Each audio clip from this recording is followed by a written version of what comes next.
Good morning. My name is Mittal, and I'm the CEO and co-founder of Locofy.ai.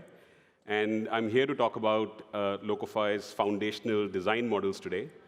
We've all heard about large language models, and we love them as much as anyone else. But the problem that we are solving is not going to be solved by LLMs alone. And today I'll show you what large design models are capable of and how they can revolutionize front-end development and app development. A quick show of hands, actually. Are there any builders in the house, founders, product managers, engineers, designers, anyone who's built a product before?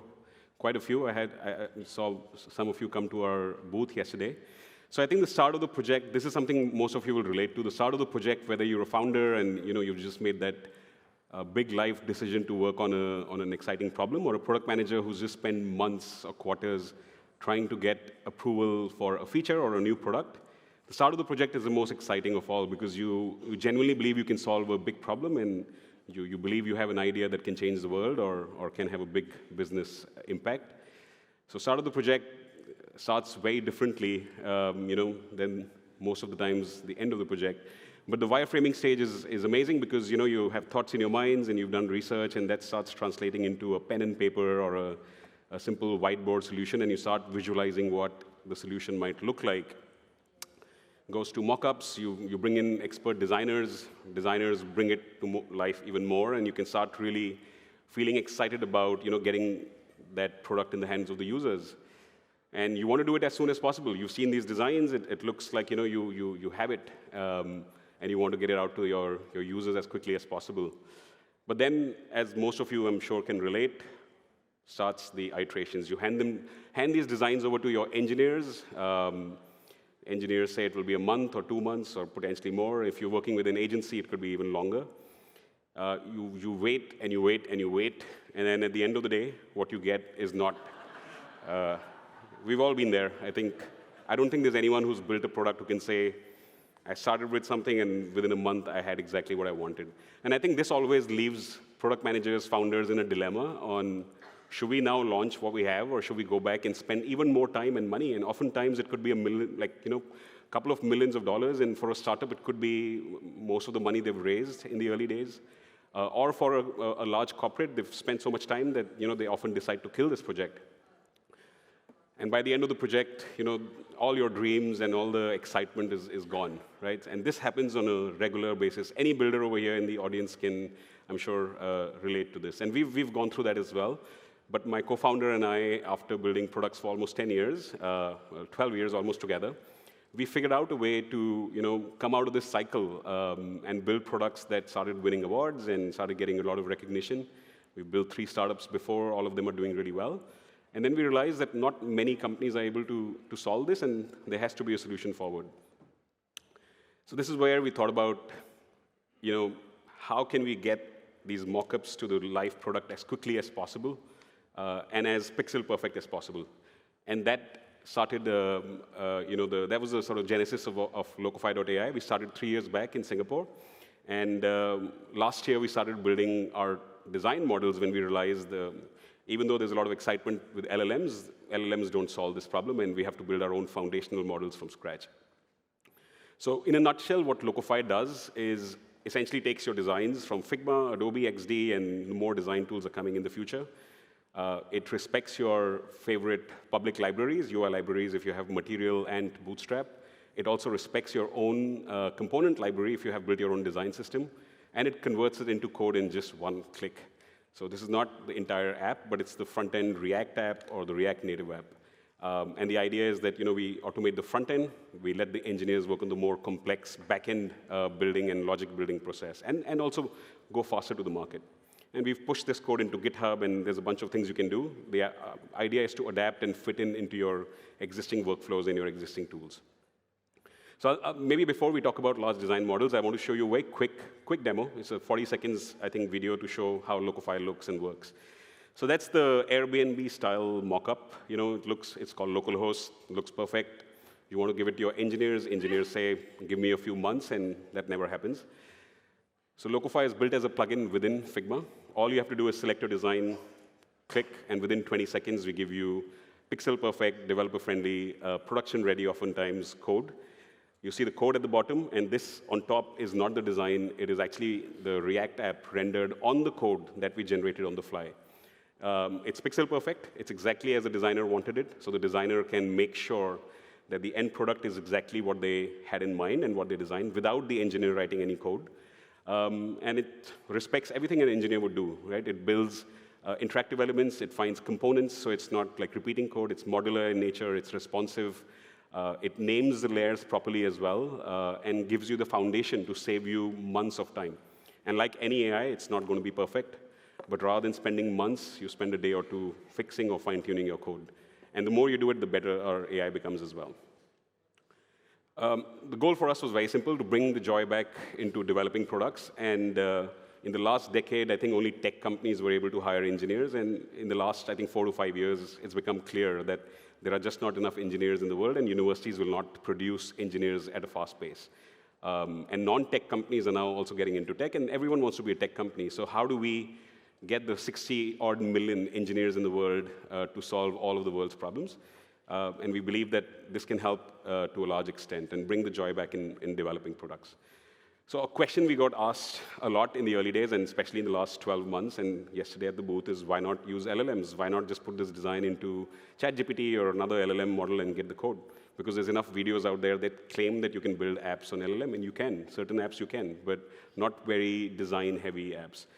And we did this test on Gemini. It doesn't even take a design as an input. Claude also doesn't do it. ChatGPT does. But that's the design on the left-hand side, and on the right-hand side is the code. It's not exactly what you had in mind. So ChatGPT and all the LLMs, we love them as much as anyone else, but they're very much trained on text and videos and images. Figma designs and Adobe designs are a different breed, and we believe LLMs and LDMs working together is the answer, not one or the other. Locofy, on the other hand, takes your designs, understands designs the same way as LLMs understand text, and converts it into code and a pixel-perfect prototype that you can verify immediately works exactly the way you want.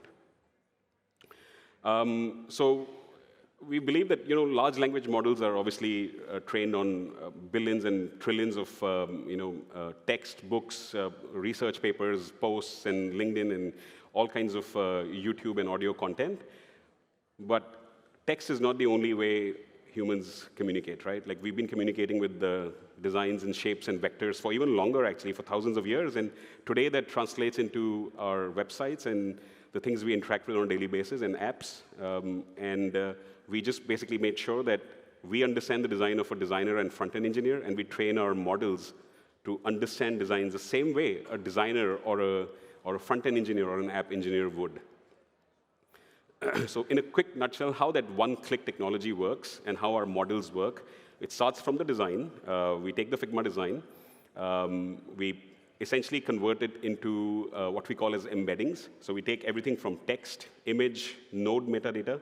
There's a lot more hidden information on your Figma designs that is not visible to your human eye. You tend to look at the Airbnb-style design, but on the left-hand side is the layers and the nodes and the metadata associated.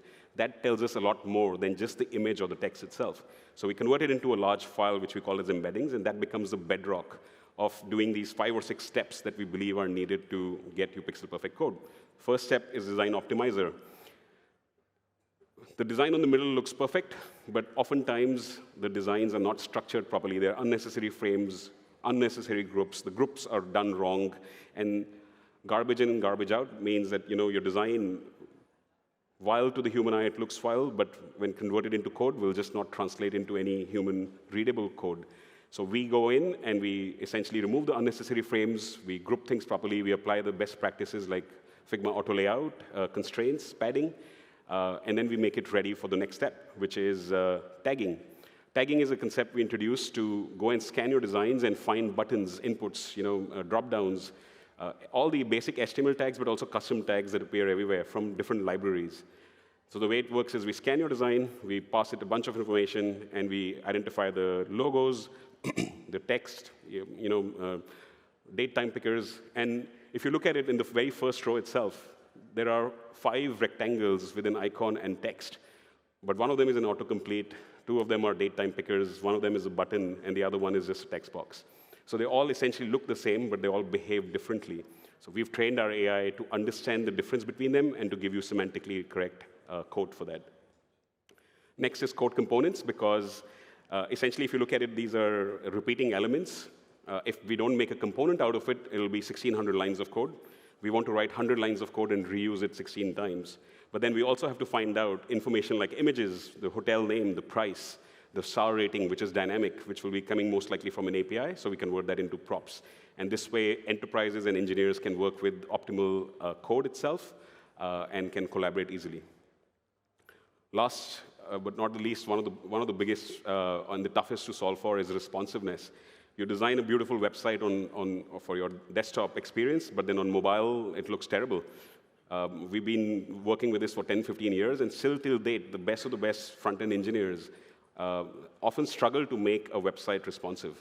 They can often work with different sets of designs and different code bases, but to do it in the same code base is something only a few people that I know have been able to master.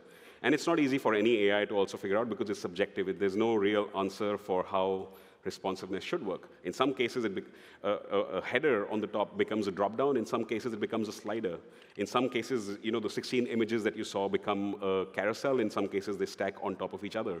So that's the last thing that we work on. We apply auto layout, but then we also train our models on how different websites work and different components and UI libraries work, and give you your website not just for desktop, but also mobile and tablet. This also means your designers don't have to design for those platforms from scratch. And at the end of it, we do partner with some LLM providers, because on your Figma file, designers generally name the layers as frame 1, frame 2, frame 3. Especially in a startup, designers are always in a rush. Everyone's in a rush. We don't do things properly. But then those frame 1, frame 2, and frame 3 is essentially a hotel card or a button. So we pass some LLMs like Gemini and Claude this information, and we fine-tuned it to a way that we get the proper layer names that appear in the code itself, which makes it obviously a lot more useful.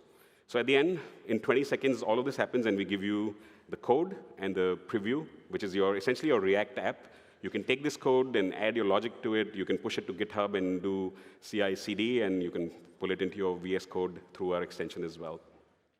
In the background, we run a bunch of techniques like vision transformers, image classification, YOLO, XGBoost, sequence to sequence. There is no simple answer that you just apply to a design and it gives you the answers, but different modules are using different techniques, and we are building this to a point where it can become just one unified model in the long run. And lastly, just want to talk to you about, we launched our design models only earlier this year. They're not accessible for any other, through APIs. We built it for our own use case, which is to convert designs into code, and it's currently consumed by us, but we're going to open it soon for partnerships as well. We will be scaling our design models now that we've figured out the answers. We're going to go from 100 million parameters to 2 billion by the end of the year. We are going to do the same for mobile apps also, bring it into one click. We will supercharge feature detection, because not everything is a HTML element, but things like headers, footers, carousel appear on multiple websites, and we don't think you should ever have to write code for that from scratch. And lastly, we are partnering with some LLM providers, because we believe that LLMs and LDMs working together can really revolutionize front-end and web and app development, because we convert designs to code, but LLMs understand code, and they can remove redundancies. They can add logic layer. They can make an English website work in 20 different languages just with one click or with one prompt. And there's a lot more that we are going to be doing as part of, we're part of the Google Accelerator. We were showcased at Google I/O very recently. LLMs, we're just starting to scratch the surface, but yeah, we've been very focused on LDMs, and if anyone in the audience is passionate about this topic, would love to talk to you guys, would love to have you contribute. We have a booth in the exhibition hall. We have some T-shirts, and we can also give you guys a demo. Thank you so much for the time.